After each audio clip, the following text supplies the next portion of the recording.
Teman-teman, jika kita masih ingat permainan ketapel, cara bermainnya adalah seperti ini.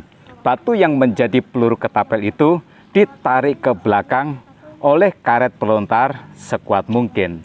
Lalu ketika pembidik sudah yakin dengan sasarannya, batu itu dilepaskan melesat ke depan ke sasaran. Nah, itulah gambaran kehidupan Yusuf.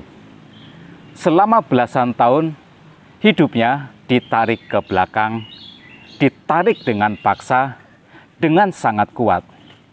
Dia dimasukkan ke dalam sumur kering semalaman. Dia juga dijual sebagai budak dan kemudian masuk ke dalam penjara. Tarikan ke belakang itu begitu kuatnya, tetapi itu bukan sebuah kemunduran.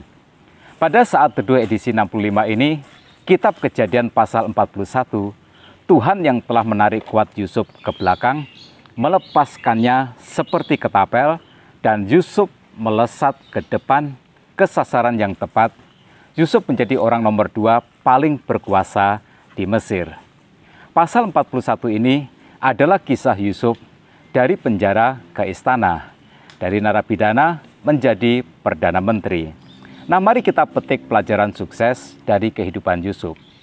Pelajaran sukses yang pertama adalah Tuhan adalah sumber kesuksesan Yusuf. Dan Tuhan juga yang menjadi sumber sukses kita. Dalam ayat 1 sampai dengan 8 diceritakan, Firaun bermimpi yang tak seorang ahli pun bisa mengartikan mimpi itu.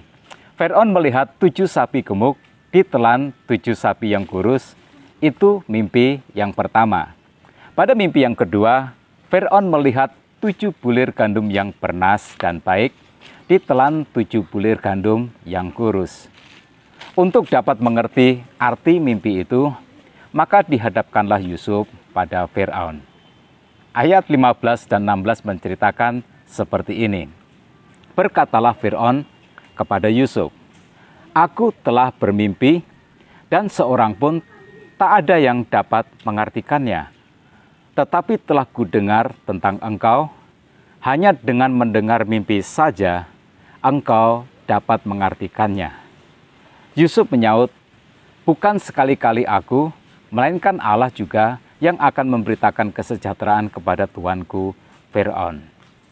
Yusuf menyatakan bahwa sumber hikmat yang membuatnya dapat memiliki arti mimpi adalah Allah.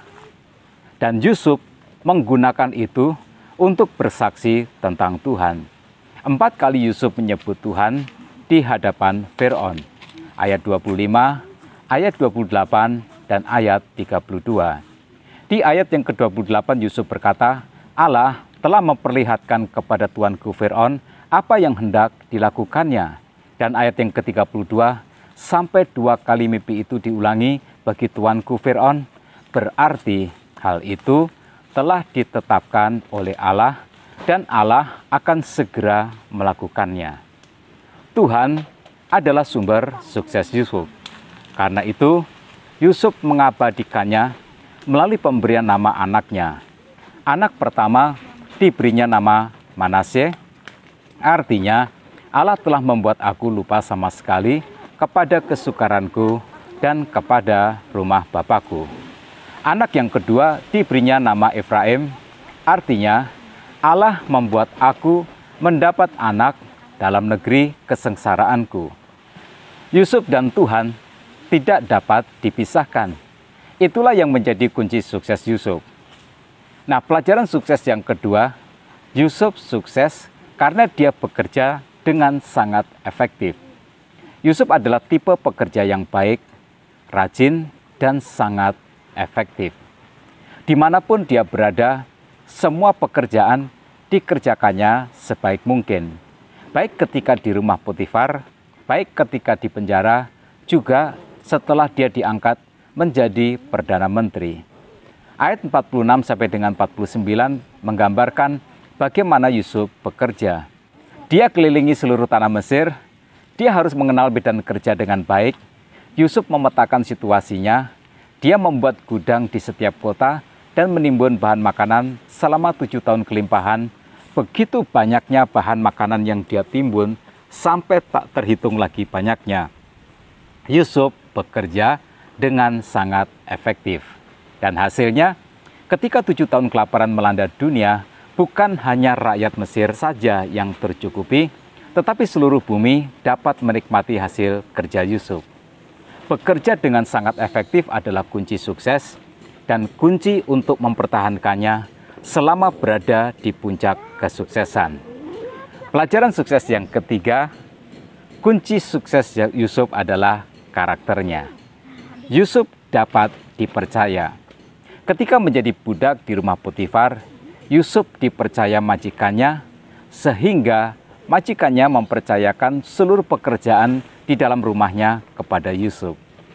Ketika Yusuf berada di penjara, Yusuf dipercaya oleh kepala penjara untuk mengurusi seluruh pekerjaan di penjara, sampai kepala penjara tak perlu lagi untuk ikut campur.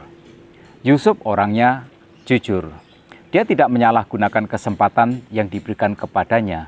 Suksesnya mengelola ketahanan pangan Mesir di masa kelaparan tidak terlepas dari penerapan prinsip kejujuran ini. Pengawasan ketat diterapkan sehingga tidak terjadi kebocoran. Persediaan makanan berlimpah sehingga mampu menghidupi seluruh rakyat Mesir di masa 7 tahun kelaparan. Tidak hanya rakyat Mesir, ketahanan pangan Mesir di bawah pengelolaan Yusuf juga menyelamatkan rakyat dari seluruh bumi.